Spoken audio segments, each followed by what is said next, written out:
अतः प्रथमोऽध्यायः अर्जुनविषादयोगः।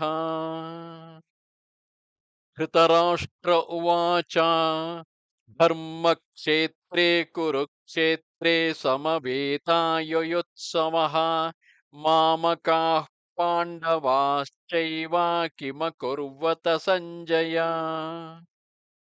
सञ्जय उवाच दृष्ट्वा तु पाण्डवानीकं व्यूढं दुर्योधनस्तदा आचार्यमुपसङ्गम्य राजा वचनमब्रवीत्।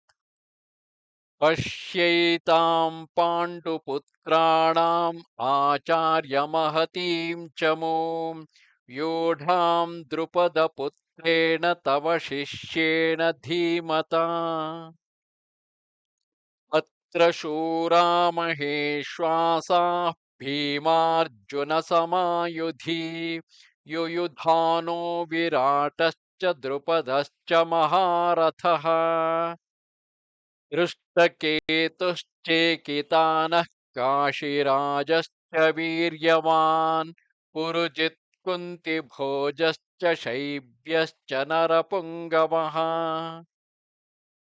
युधामन्युश्च विक्रान्तः उत्तमौजाश्च वीर्यवान् सौभद्रो द्रौपदेयाश्च सर्व एव महारथाः।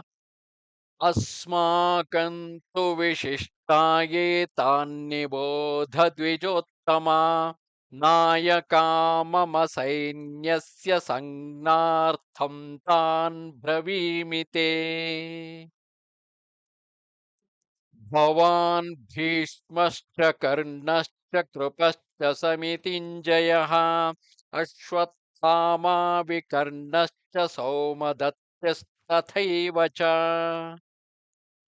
अन्ये च बहवः शूराः मदर्थे त्यक्तजीविताः नानाशस्त्रप्रहरणाः सर्वे युद्धविशारदाः। अपर्याप्तं तदस्माकं बलं भीष्माभिरक्षितं पर्याप्तं त्विदमेतेषां बलं भीमाभिरक्षितम्। अयनेषु च सर्वेषु यथा भागमवस्थिताः भीष्ममेवाभिरक्षन्तु भवन्तः सर्व एव हि। तस्य सञ्जनयन् हर्षं कुरु वृद्धः पितामहः सिंहनादं विनद्योच्चैः शङ्खं दद्मौ प्रतापवान्। ततः शङ्खाश्च भैर्यश्च पणवानकगोमुखाः सहसैवाभ्यहन्यन्त सशब्दस्तु मुलोऽभवत्। श्वेतैर्हयैर्युक्ते महते स्यन्दने स्थितौ माधवः पाण्डवश्चैव दिव्यौ शङ्खौ प्रदद्मतुः। पाञ्चजन्यं हृषीकेशः देवदत्तं धनञ्जयः पौण्ड्रं दद्मौ महाशङ्खं भीमकर्मावृकोदरः। अनन्तविजयं राजा कुन्तीपुत्रो युधिष्ठिरः नकुलः सह देवश्च सुघोषमणिपुष्पकौ काश्यश्च परमेश्वासः शिखण्डी च महारथः दृष्टद्युम्नो विराटश्च सात्यकिश्च पराजितः। द्रुपदो द्रौपदेयाश्च सर्वशः पृथिवीपते सौभद्रश्च महाबाहुः शङ्खान् दद्मुः पृथक् पृथक्। सघोषो धार्तराष्ट्राणां हृदयानि व्यदारयत् नभश्च पृथिवीं चैव तुमुलो व्यनुनादयन्। अथ व्यवस्थितान् दृष्ट्वा धार्तराष्ट्रान् कपिध्वजः प्रवृत्ते शस्त्रसम्पाते धनुरुद्यम्य पाण्डवः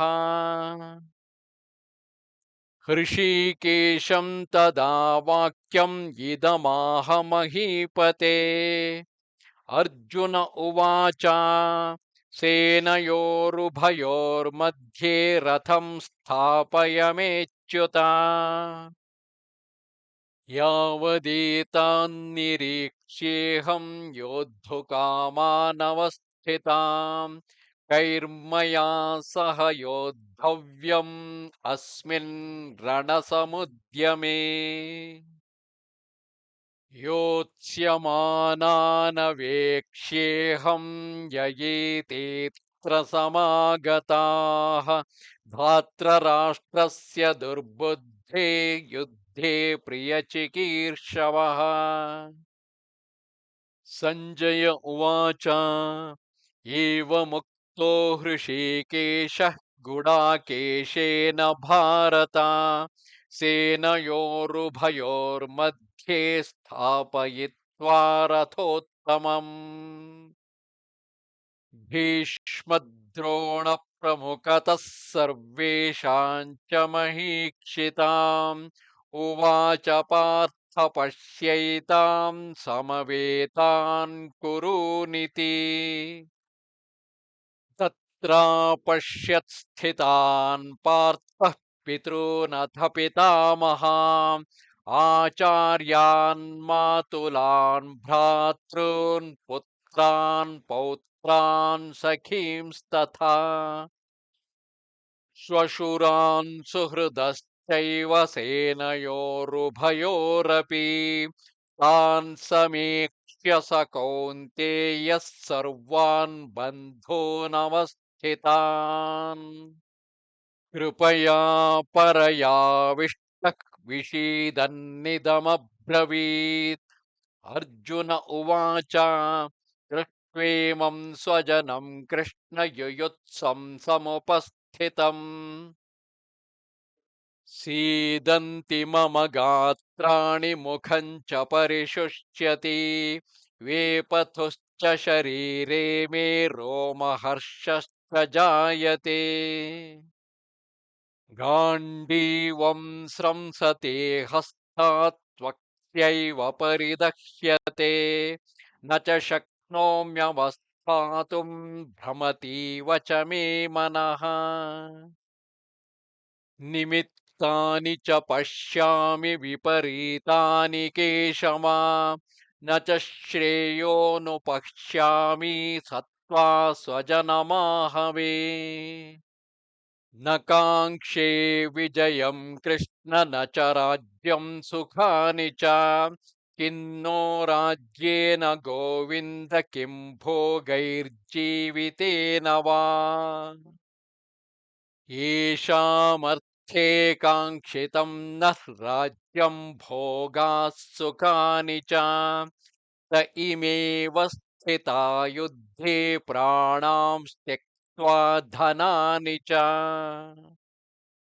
आचार्याः पितरः पुत्रा तथैव च पितामहः मातुलाः श्वशुरा पौत्राः श्याला सम्बन्धिनस्तथा एतान्न हन्तुमिच्छामि घ्नतोऽपि मधुसूदना अपि त्रैलोक्यराज्यस्य हेतोः किन्नु मही कृते निहत्य धार्तराष्ट्रान्नः का प्रीतिः स्या जनार्दन पापमेवाश्रयेदस्मान् हत्येतानाततायिनः तस्मान्नार्हा वयं हन्तुं धार्तराष्ट्रान् स्वबान्धवान् स्वजनं हि कथं हत्वा सुखिनः स्याम माधव यद्यप्येतेन पश्यन्ति लोभोपहत चेतसः कुलक्षयकृतं दोषं मित्रद्रोहे च पातकम् कथं न ज्ञेयमस्माभिः पापादस्मान्निवर्तितुम् कुलक्षयकृतं दोषं प्रपश्यद्भिर्जनार्दन कुलक्षये प्रणश्यन्ति कुलधर्मा सनातनाः धर्मे नष्टे कुलं कृत्स्नम् अधर्मोऽभिभवत्युत अधर्माभिभवात् कृष्णा प्रदुष्यन्ति कुलस्त्रियः स्त्रीषु दुष्टासु वार्ष्णेय जायते वर्णसङ्करः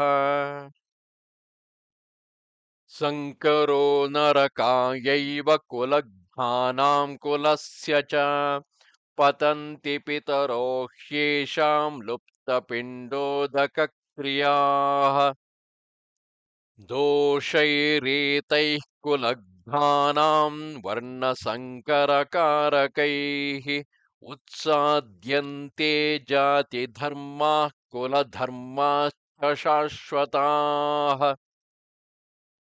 उत्सन्नकुलधर्माणां मनुष्याणां जनार्दन नरके नियतं वासः भवतीत्यनुशुश्रुमा अहो बत महत्पापं कर्तुं व्यवसिता वयं यद्राज्यसुखलोभेन हन्तुं स्वजनमुद्यताः यदि मामप्रतीकारम् अशस्त्रं शस्त्रपाणयः धात्रराष्ट्रारणे हन्युः तन्मे क्षेमतरं भवेत् सञ्जय उवाच एवमुक्त्वार्जुनः सङ्ख्ये रथोपस्थ उपाविशत् विसृज्य सशरं चापं शोकसंविघ्नमानसः ॐ तत्सदिति श्रीमद्भगवद्गीतासु उपनिषत्सु ब्रह्मविद्यायां योगशास्त्रे श्रीकृष्णार्जुनसंवादे अर्जुनविषादयोगो नाम प्रथमोऽध्यायः।